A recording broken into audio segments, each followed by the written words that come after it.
कहा जाता है कि हनुमान जी आज भी इस धरती पर मौजूद हैं। वो अपने सच्चे भक्तों की हर पुकार सुनते हैं।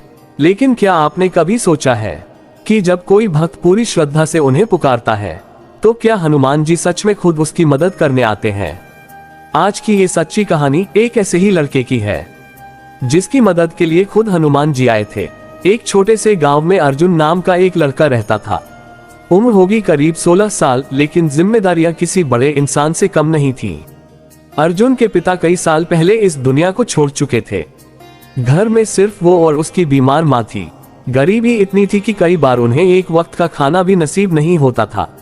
लेकिन अर्जुन के पास एक चीज थी जो उसे हर मुश्किल में मजबूत बनाती थी, और वो थी उसकी अटूट भक्ति। हर सुबह सूरज निकलने से पहले ही अर्जुन उठ जाता, नहा धोकर अपने छोटे से मंदिर में बैठता और पूरे मन से हनुमान जी की पूजा करता। वो रोज हनुमान चालीसा पढ़ता और एक ही प्रार्थना करता, प्रभु मेरी माँ को ठीक कर दो, मैं और कुछ नहीं चाहता। दिन बीतते गए, लेकिन उसकी माँ की हालत और बिगड़ती चली गई। एक दिन गांव के डॉक्टर ने साफ कह दिया, अगर जल्द इलाज नहीं हुआ तो इनकी जान बचाना मुश्किल है। अर्जुन के पैरों तले जमीन खिसक गई। उसके पास इतने पैसे नहीं थे कि वो अपनी माँ का इलाज करवा सके। उसने हर जगह कोशिश की, लोगों से मदद मांगी, लेकिन हर बार उसे निराशा ही हाथ लगी। उस रात अर्जुन बहुत टूटा हुआ था। वो अपने घर के कोने में बैठा रो रहा था और बार बार हनुमान जी का नाम ले रहा था, प्रभु मैंने हमेशा आपकी भक्ति की है, कभी कुछ नहीं मांगा, आज मेरी माँ को बचा लो। रात गहराती जा रही थी। आसमान में काले बादल छा गए थे, बिजली चमक रही थी और चारों तरफ एक अजीब सा डरावना सन्नाटा था। अर्जुन की आंख लग गई। तभी अचानक उसे लगा जैसे कोई उसे पुकार रहा हो। अर्जुन, उसने धीरे धीरे आंखें खोली। उसके सामने एक बुजुर्ग साधु खड़े थे। सफेद दाढ़ी, चमकती आंखें और चेहरे पर अजीब सी शांति। अर्जुन चौंक गया। आप कौन हैं? साधु मुस्कुराए, मैं एक राहगीर हूँ, तुम्हारी पुकार सुनकर आया हूँ। अर्जुन की आंखों में उम्मीद की किरण जगी। क्या आप मेरी माँ को बचा सकते हैं? साधु ने उसकी ओर देखा और बोले, अगर तुम्हारा विश्वास सच्चा है तो सब संभव है। उन्होंने अपनी झोली से एक छोटी सी जड़ी बूटी निकाली और अर्जुन को दी। इसे अपनी माँ को खिला दो, सब ठीक हो जाएगा। अर्जुन को कुछ समझ नहीं आया, लेकिन उसके दिल ने कहा, ये कोई साधारण व्यक्ति नहीं है। उसने तुरंत वो जड़ी बूटी अपनी माँ को खिला दी। कुछ ही देर में उसकी माँ की सांसें सामान्य होने लगी। चेहरे पर रंग वापस आने लगा। अर्जुन की आंखों से आंसू बहने लगे। वो खुशी से झूम उठा, माँ आप ठीक हो गईं।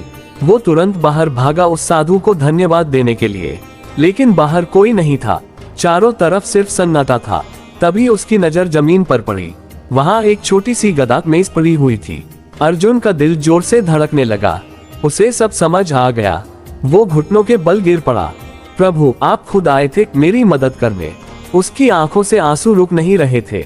उसे एहसास हो गया था कि वो साधु कोई और नहीं, खुद हनुमान जी थे। अगली सुबह जब गांव वालों को ये बात पता चली तो सब हैरान रह गए। जो लोग अर्जुन की भक्ति पर हंसते थे, आज वही उसकी आस्था के आगे झुक गए।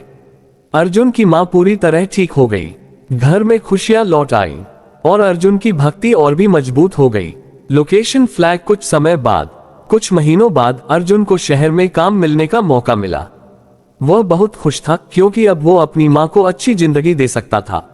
लेकिन शहर का रास्ता आसान नहीं था। एक दिन जब वह जंगल के रास्ते से गुजर रहा था, तभी कुछ लुटेरों ने उसे घेर लिया।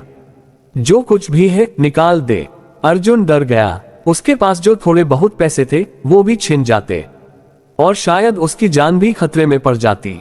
उसने आंखें बंद की और फिर से उसी विश्वास के साथ पुकारा, हे हनुमान जी मेरी रक्षा करो।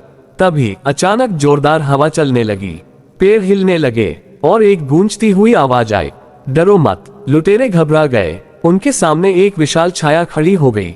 लाल आभा, हाथ में गदा और आंखों में अग्नि। वो कोई और नहीं, खुद हनुमान जी थे। लुटेरे डर के मारे भाग गए। अर्जुन जमीन पर गिर पड़ा और रोने लगा, प्रभु आपने फिर मेरी रक्षा की। उस दिन अर्जुन को समझ आ गया कि जब आपकी भक्ति सच्ची होती है, जब आपका विश्वास अटूट होता है, तो हनुमान जी सिर्फ आपकी सुनते ही नहीं, बल्कि खुद आकर आपकी रक्षा भी करते हैं। अगर आप भी सच्चे दिल से हनुमान जी को मानते हैं तो कमेंट में लिखें लोकेशन फ्लैग। जय बजरंगबली। Location flag.